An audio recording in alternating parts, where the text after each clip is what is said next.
Well, guys, first let's just break down what exactly is allowed in these sections. There are portions of stadiums or arenas where more or less it's kind of like life is back to normal.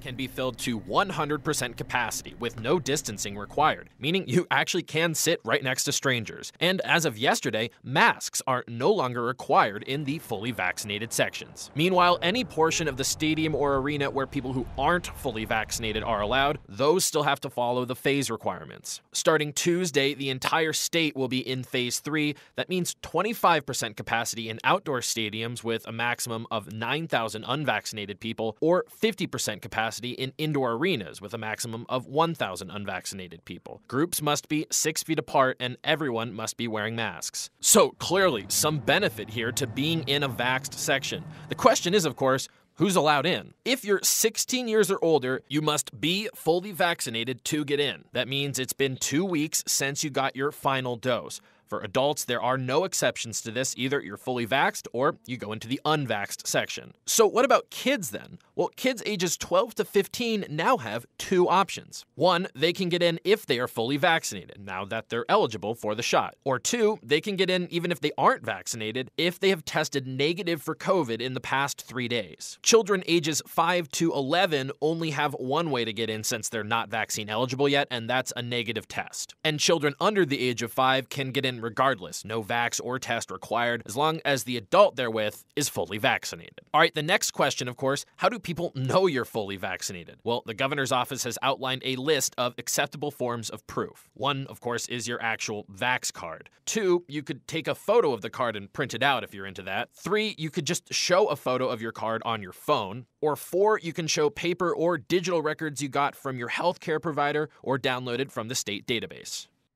Now, some places around the country have, of course, created more advanced vaccine passports that are basically just harder to theoretically fake. But Governor Inslee has been pretty consistent in saying this state has no intention of creating or requiring anything like that here. Though, if individual businesses want to require more advanced proof, that's their prerogative. Whitney, Mark?